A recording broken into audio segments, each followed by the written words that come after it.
Boa tarde. Boa tarde, boa tarde. Bom, a gente vai apresentar sobre o livro 5 do livro das Confissões de Santo Agostinho.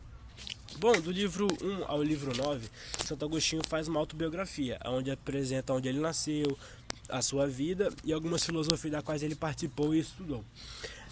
Bom, no capítulo 5 é onde Santo Agostinho começa a se distanciar um pouco do maniqueísmo, da qual foi uma filosofia que ele estudou e se aprofundou bastante.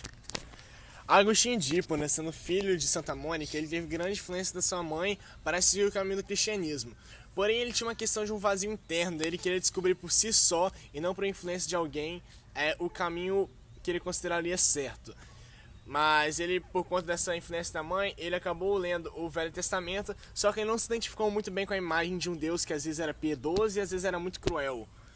Assim, ele acabou se adequando mais à questão do maniqueísmo, onde que trata-se de uma filosofia onde o mundo está dividido entre o bem e o mal, o bem sendo Deus e o mal sendo o diabo.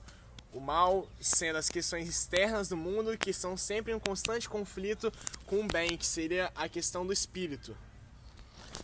Bom, a partir dessa filosofia que ele começa a aprofundar, ele começa a construir alguns argumentos, aos quais ele apresenta aos maniqueus, que eram seguidores também do maniqueísmo, e esses não conseguem responder esses questionamentos que Agostinho tem. Então, ele começa a perguntá-los e até a um bispo maniqueu, que foi o bispo Fausto, a qual ele também não consegue responder esses questionamentos que ele tinha.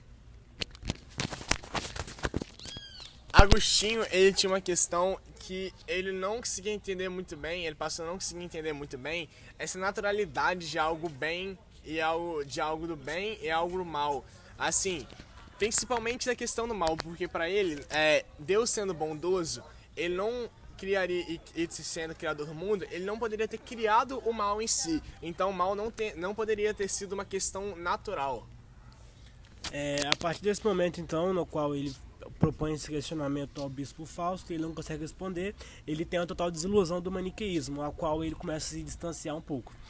A partir desse momento, ele faz uma viagem a Roma, da qual ele começa a adotar a filosofia da retórica, ele começa a estudar e aprofundar a ela. Mas mais tarde, ele também constrói algumas críticas e ele também então se distancia dessa filosofia da qual era retórica.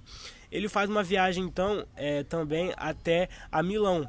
Lá então ele conhece o bispo Ambrósio, que era um bispo católico, e então ele começa a construir alguns pensamentos sobre essa filosofia também, que era o cristianismo. Então, a partir dos costumes que sua mãe o apresentava e a partir dessas pregações que ele via desse bispo, ele começou a construir um pensamento bastante embasado sobre essa filosofia, a qual mais tarde ele posteriormente iria se converter.